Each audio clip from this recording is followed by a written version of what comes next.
You were in Pearl Harbor. and I lived on the base. You lived on the base. I lived across the street from Hickam Field, Okay. and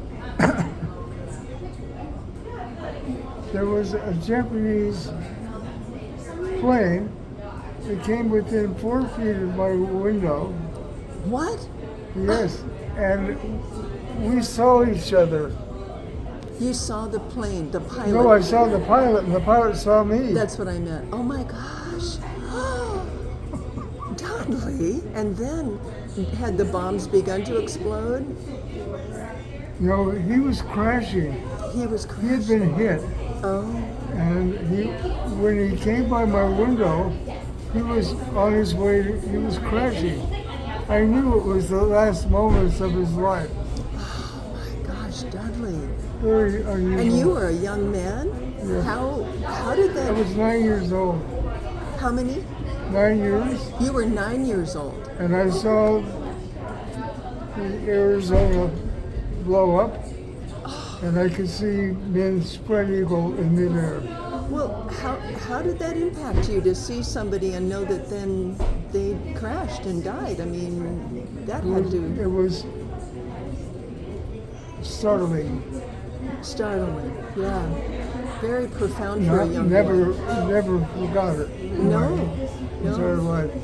And what was it like in Pearl Harbor after that attack? I mean, you were a child, but you must have felt all the tension and fear and of the adults. I had an epiphany. An epiphany? Why, I decided that I would never do anything in my life to support war ever again. Yeah, I'm And I with haven't. you. I hate war. It's ridiculous. Yeah, yeah. It's a waste of lives. And resources. Yeah, I wish it didn't. It seems necessary, but you kind of wonder if it is. Sometimes it is. I can remember the plane sort of floating over my head, and its prop was missing, and I could hear it going. Click. And that plane was on its way to crash at Hickam Field. Wow. Hickam Field was one lane away from me. Oh, my goodness. No, was somebody in your family in the military? My father was a naval officer, Okay. and so I lived right on the base. Yeah. That's why I was there. And how soon did the children go back to school after the They attack? didn't. They didn't? No, we didn't go back. In fact, we were transferred to a ship that was in the harbor, and we were going to cross the Pacific Ocean we were part of the families that were being evacuated from the area. Okay. My father, I was going back to the United States. So I was on a ship that was 75 ships in the convoy. And I was next to a ship, a British ship called the Aquitania. And at one point, it zigged when it should have zagged, and it was coming for us amidship. Oh. It looked like it was going to hit us. Oh my goodness. All the women and children on board panicked. I never forgot that. No, you were in the Pacific on your way where? Pardon? Where were you headed? You were in the San Pacific. Francisco. Okay, from Hawaii to San Francisco. From Oahu, actually. But we went clear up into Alaskan waters Oh, wow. to avoid submarine detection. Oh. No, I don't know that a lot of people, I don't remember that history that submarines would have been off the coast of California. It makes sense, but I don't know that it's, as an adult in our school system, a child. I mean, I don't remember that I know this as an adult. There were 3 babies born on our ship underneath the Golden Gate Bridge. Oh my goodness.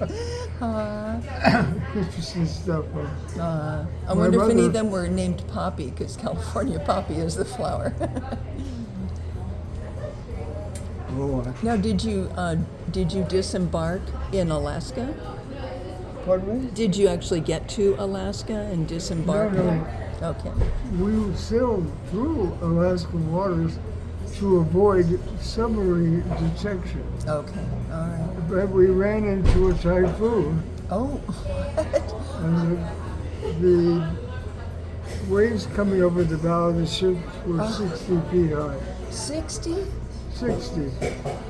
Dudley. Oh my gosh. Now, what time of year? Well, I'm trying to think what time of year it was. I couldn't place Okay. the year. All right. Well, Dudley, you've had some major experiences as a young child. Some pretty darn traumatic stuff. Oh, yes. Yeah. I certainly have been. And then you made your life as a jazz pianist and an artist, so you chose very pleasant, beautiful moments to live your life. And my bass player was a young man who became one of the world's most famous bass players. Bass player. Yes, I love so stand-up he was bass. incredibly good. And what was his name? Bob Magnuson. Bob Magnuson? Look him up on your. I will. Bob Magnuson. And did you have a favorite saxophonist? No. I just had piano, bass, and drums. Uh-huh. Ronnie Ogden played drums. Okay. Bob Magnuson played bass. Okay. But he went from me to Buddy Rich Oh, okay. to show you. I know the name Buddy Rich. Huh? I know the name Buddy Rich, and I believe He I've was heard a his music. famous drummer. Yes, absolutely. And Bob said if you didn't like the way you were playing, he would sell a drumstick at you. So I learned a lot about that world. Yes, you sure did. And I was lucky enough to be a part of it. Yeah. Now, what about Dave Brubeck? Did you meet Dave Brubeck? Pardon? Did you meet Dave Brubeck? No. Uh-huh. Loved so many of his compositions and his albums. I know some of his music. Yeah. So like after the final band, Well, Take 5 is so famous. That's right. Yes. Yes, I like Dave Brubeck. Good.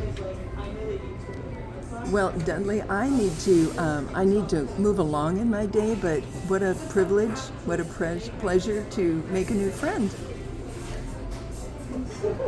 I enjoy sharing my stories with you. Yes, well, they're wonderful. And I wonder if I shared them with other people, would that be okay with you? Pardon? Would it be all right with you if I share them with other people? Of course, I'm flattered. Very well. It's a rare privilege to meet someone that I have so much in common with.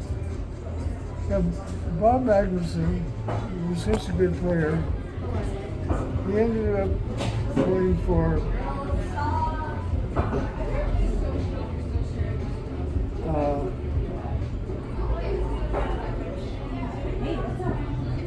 he made 77 recordings with famous people in his life. I didn't hear the last part. He was very highly successful, Oh, highly and he successful. toured Europe. And he toured Europe. Okay, Bob Magnuson. Well, I will look him up also. And he played with Ella Fitzgerald And with Ella, okay. and Sarah Vaughan. Sarah Vaughan, two favorites, of course. He played with them. Now, what about other singers like Chris Christie, Pardon? June Christie, Chris Connors, And Ruth you, Brown? June Christie and I were friends. No kidding. No kidding. Love her. And what about Julie London? Rosemary Clooney, Julie London. I didn't know her. Uh-huh. I met her though. I got a phone call from Rosemary Clooney one day. She was a flirt. Oh, yeah. Yeah. And she, Well, I have a friend who would go to the Awani. I'm going to find out if she remembers seeing you play there. seeing who? I have a friend. She and her husband went to Yosemite fairly often. I'm going to see if she remembers you playing the piano there. Well, I was definitely there. Yes, you were. What a beautiful place to live. I know the hotel very well. Yes, you do. Okay, well, Dudley, I'm going to say goodbye. Thank you for your time. My pleasure. Okay, God bless you. Thank you so much.